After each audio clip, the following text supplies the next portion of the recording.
Sur instruction du professeur Oumar Coll Seck, ministre de la Santé et de l'Action sociale, l'Agence de la couverture maladie universelle a conduit un processus de réflexion interne pour l'élaboration d'un avant-projet de loi sur la couverture maladie universelle. Aujourd'hui, ce texte est soumis à l'ensemble des acteurs et partenaires de la couverture maladie universelle pour recueillir leur avis avant que le document ne soit transmis à Madame le ministre de la Santé et de l'Action sociale qui l'enverra ensuite au gouvernement pour transmission au Parlement.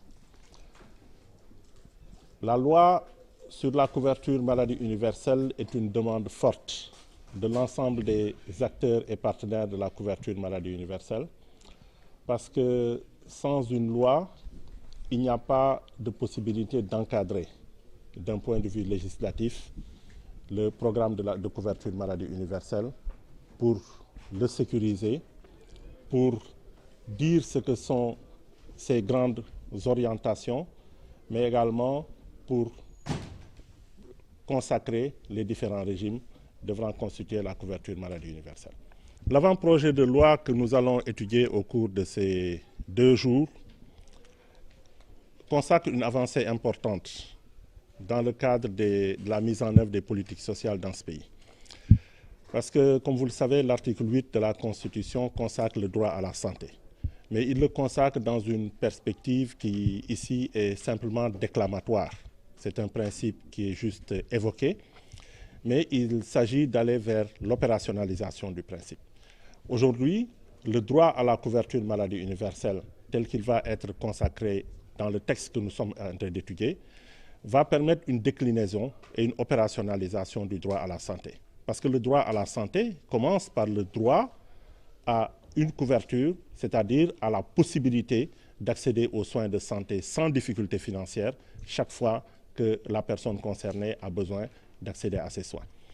Le second principe important, c'est que le texte que nous allons étudier consacre également un paquet minimum pour la couverture maladie universelle. C'est dire que dans le cadre de ce texte, aucun régime, que ce soit un régime d'assurance ou un régime de gratuité, ne peut être constitué par un paquet de services inférieur au paquet édicté dans le cadre du paquet minimum de base de la couverture maladie universelle.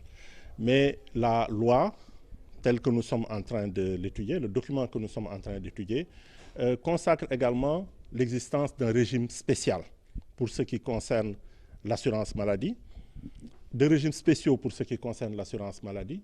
La loi que nous sommes en train d'étudier consacre des régimes spéciaux pour ce qui concerne l'assurance maladie et un régime général qui correspond aujourd'hui au régime qui est mis en œuvre dans le cadre de l'assurance maladie à base communautaire à travers les mutuelles de santé.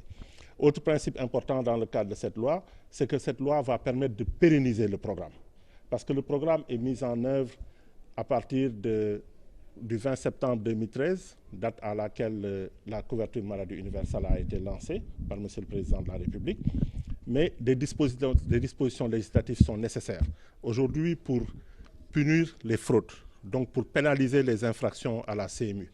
Mais en même temps, pour encadrer le programme de couverture maladie universelle à d'autres niveaux, afin que cette loi soit consacrée dans le marbre législatif et qu'elle soit prise en compte aujourd'hui par tout le peuple sénégalais.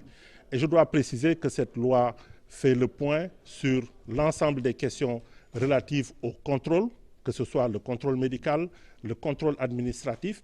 Et la loi consacre également le principe de la mise en place de tarifs uniformes pour ce qui concerne l'assurance maladie. Parce que le problème que nous avons aujourd'hui, c'est que dans le cadre de l'assurance maladie, il peut arriver qu'un hôpital applique par rapport à des services donnés des tarifs qui sont complètement différents des tarifs qui sont appliqués par un autre hôpital de même nature et de même niveau. Alors que quand nous sommes dans un même pays, dans un même système, cela ne doit pas être. Alors la loi va consacrer cela et va permettre de ce point de vue une avancée extrêmement importante.